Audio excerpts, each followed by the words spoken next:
ऋषि बोले, महाअसुर चिक्षुर सेनापति ने जब यह देखा कि सेना तो इस प्रकार मारी जा रही है, तब उसे बड़ा क्रोध उत्पन्न हुआ। स्वयं भी अंबिका के साथ युद्ध में जाकर उसने देवी जी पर बाणों की इस प्रकार वर्षा की, जैसे मेघ सुमेरु पर्वत की चोटी पर जलधारा बरसा रहा हो।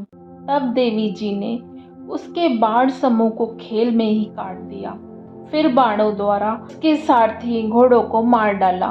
फिर झटपट धनुष और ऊंची लहराती ध्वजा काट कर गिरा दिए। तब उसका धनुष कट चुका। तब उसके अंग बीत डाले, जिसका सारथी एवं घोड़े मर चुके थे और धनुष भी कट चुका था। तब वह बिना रथ पैदल ही तलवार हाथ में लिए देवी जी की ओर दौड़ा। तेज तलवार से सिंह पर जाते ही प्रहार किया। फिर देवी जी की बाम भुजा पर बड़े जोर से प्रहार किया। हे राजन, ज्यों ही तलवार देवी जी की भुजा पर पहुंची, त्यों ही कट गई। फिर तो असुर ने क्रोध से आंखें लाल लाल करके शूल पकड़ लिया। भद्रकाली जी उस पर दैत्य ने वह शूल डाल दिया। वह शूल इस प्रकार चमका जैसे कि आकाश में सूर्य मंडल गिर रहा हो। देवी जी ने अपनी ओर आते हुए शूल को देखकर उस पर अपना शूल चला दिया, जिससे वह शूल सैकड़ों टुकड़े हो गया। साथ में उस चिक्षुर महादैत्य के भी प्राण निकल गए। तब महिषासुर का बलवान सेनापति मर गया। तब देव शत्रु चामर हाथी पर सवार होकर आया। आते ही उसने अंबिका देवी पर शक्ति का प्रहार किया। श्री देवी जी ने ओंकार द्वारा ही मार कर तेजहीन कर उसे नीचे गिरा दिया। अपनी शक्ति को गिरा हुआ देखकर चामर को बड़ा क्रोध आया। उसने शूल का प्रहार किया। शूल को भी देवी जी ने बाणों द्वारा टुकड़े टुकड़े कर डाला। तब सिंह भी उछलकर हाथी के मस्तक पर बैठ गया। फिर दैत्य के साथ युद्ध करने लगा। वे दोनों परस्पर लड़ते लड़ते उस हाथी से नीचे पृथ्वी पर आ गए। भयंकर प्रहारों से परस्पर युद्ध करने लगे। तब बड़े वेग से सिंह ऊपर की ओर उछला। ऊपर आकाश से नीचे की ओर गिरते हुए तेजों के प्रहार से चामर दैत्य का सिर धड़ से पृथक कर डाला। देवी जी ने शिला एवं वृक्ष आदि से युद्ध में उदर को मार डाला। फिर कराल को भी दांत, मुक्का एवं थप्पड़ों के प्रहार द्वारा मार डाला। क्रोधपूर्ण देवी ने गदा की चोटों से उद्धत का चूरा चूरा कर दिया। बिंदीपाल शस्त्र द्वारा, वाष्कल तथा बाणों द्वारा अंधक एवं ताम्र को यमधाम शीघ्र पहुंचा दिया। त्रिनेत्र धारिणी परमेश्वरी ने उग्रास्य, उग्रवीर्य, महाहनु नाम के दैत्यों को त्रिशूल द्वारा मार डाला। तलवार से बिड़ाल का सिर धड़ से अलग कर दिया। दुर्धर, दुर्मुख इन दोनों को बाणों द्वारा यमपुरी पहुंचा दिया। इस प्रकार अपनी सेना का नाश होते हुए देखकर भैंसे का रूप बनाकर महिषासुर उन गणों को डराने आया।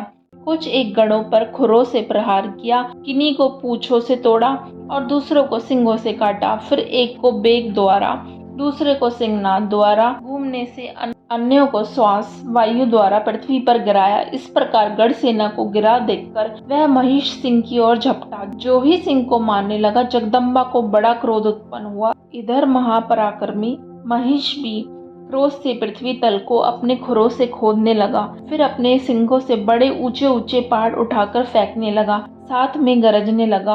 बेग के साथ घूमने पर पृथ्वी क्षुब्ध होकर फटने लगी। उसने पूंछ से समुद्र पर प्रहार किया, जिससे क्षुब्ध होकर समुद्र पृथ्वी को चारों ओर से डुबाने लगा। चलायमान होते हुए सिंहों के द्वारा छिन्न भिन्न हुए बादल टुकड़े टुकड़े हो गए। उसके श्वासों की कठोर वायु से उड़ते हुए सैकड़ों पर्वत आकाश से गिरने लगे। इस प्रकार क्रोधपूर्ण उस महादैत्य को अपनी ओर आता हुआ देखकर चंडिका उसे मारने के लिए क्रोध में आ गई। कुपित चंडिका ने उसके ऊपर पाश फेंका, उसके द्वारा उस दैत्य को बांध दिया। तब तो उस महायुद्ध में बंधे हुए उस दैत्य ने अपना महिष भैंसे के रूप का त्याग कर दिया, झटपट सिंह के रूप में आ गया। जो ही चंडिका उसका सिर काटने लगी, तब तो वह तलवार हाथ में ले हुए पुरुष दिखाई देने लगा। तब शीघ्रता से तलवार ढाल लिए उस पुरुष को अपने बाणों से देवी ने बीन डाला। तब वह एक बड़ा हाथी हो गया। अपने सूंड से उस महान सिंह को खींचा और फिर गरजने लगा। उसके खींचते समय अपनी खंग के द्वारा देवी जी ने उसकी सूंड को काट दिया। फिर वह महादैत्य भैंसे के रूप में आ गया। इस प्रकार चराचर त्रिलोकी को सताने लगा। उस समय जगत माता चंडिका क्रोध में आकर फिर उत्तम मधुपान करने लगी, लाल लाल नेत्र करके हंसने लगी। वह दैत्य भी पराक्रम के मद से उन्मत्त होकर गरजने लगा, अपने सिंगों से उड़ा उड़ाकर पहाड़ देवी जी की ओर फेंकने लगा। देवी जी ने भी अपने बाणों के समूह से उसके फेंके हुए पर्वत को चूरा चूरा कर दिया।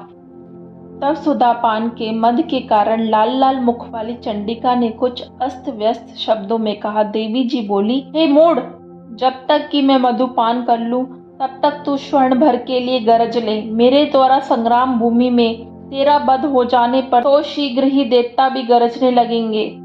ऋषि बोले, इस प्रकार कहकर देवी जी उड़कर उस महादैत्य पर चढ़ गई। पांव से दबाकर दैत्य के कंठ पर त्रिशूल से आघात किया। देवी के पांव से दबे हुए उस दैत्य ने अपने मुख से बाहर निकलने का प्रयत्न दूसरे रूप में किया।